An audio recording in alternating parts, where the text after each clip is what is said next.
Andy, good morning to you. Having a hard time hearing this morning. But I think we're on. 15 after 7. Here is Dan in Sonoma. John, good morning. It is Monday. That means it is time for the Chicago shooting report. 13 shot, 1 dead, according to ABC News 7 Chicago. And as usual, they put in, because I scroll down, they profile all the activity, and they always say no arrest, but police are investigating the situation, meaning it is such a hellhole. It's in mostly South Chicago, but it's migrating to North Chicago as well, that the police have completely lost control of that city. And the only way to straighten that out, the National Guard would have to come in, or the military would have to come in and literally lock down the city and clean everything up. Kind of not so much what Israel is doing to Gaza, but hey, don't think that can't happen, by the way. Again, this is such a consistent report. It's like clockwork of the violence that happens each and every week. It's become the murder capital of the country, and no one does anything about it.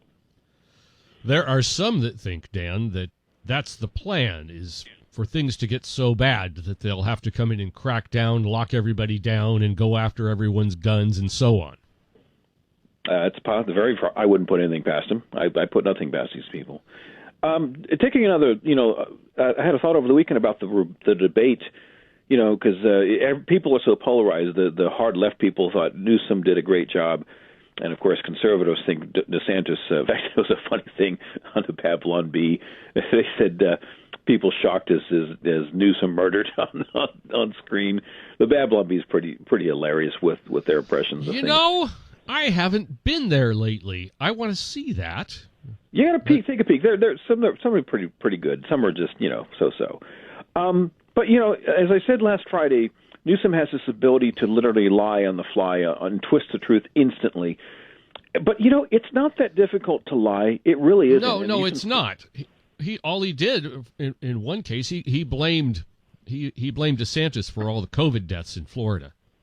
Right. That DeSantis literally killed people, which is ridiculous.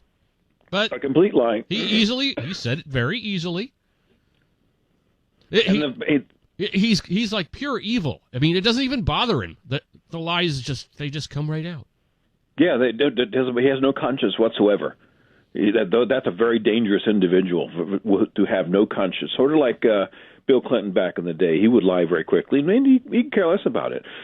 But like I said, it's extremely easy to lie. As a child, I was quite good at lying. I was afraid of dealing with the repercussions if I did something wrong, so I learned to lie. And it's not that difficult to do, and you can perfect it. If you tried, which I did. I stopped doing that, as a younger man because I got into trouble with it.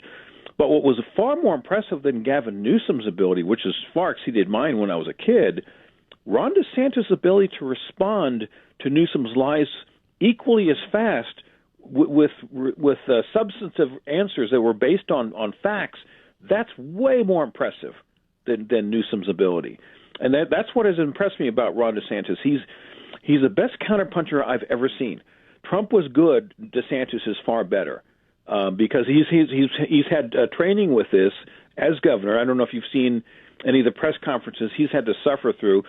It was revealed not that long ago that the press, their goal and their objective was to aggravate Ron DeSantis at every turn, not to report the news. So DeSantis is totally used to this, and Newsom he didn't know what to do with this guy. He didn't know what to do with this guy. Now, where it goes moving forward, I don't know. Again, it's going to be the most unusual election year we've ever seen. But again, we should be impressed by DeSantis' ability. I actually was impressed. I was also depressed because I wasted all that time watching it. And, I mean, we knew what Gavin was going to do. We knew what Pompadour was going to do, and he did. It was just lie upon lie upon lie. But at least I did get a good chance to see DeSantis fight back. And I'm amazed by all the people that say, "Oh no, yeah, DeSantis lost. He did horrible. I mean, he was constantly on the ropes." Not at all. Again, on a presidential election, you have to win the middle. The people in the independents and the people who can't make up their mind. Gavin Newsom didn't do himself any favors. I think he harmed himself with that particular group. Let me give you one last story here. You've heard the George Santos was evicted or expelled rather on Friday. Yes. I'm not a fan of DeSantis, of George Santos rather. No, of course not. But look how fast the Republicans took action against one of their own, and they are still dragging their feet about ousting Joe Biden. And other members of Congress who are clearly anti-American, yet they remain. And, well, as Bill in Diamond Springs used to say, we're doomed. We are doomed, yeah. Yeah. I'm going to go buy more comic books. So, Merry Christmas, Dan. Have some more coffee. You too, bud. Talk to you tomorrow.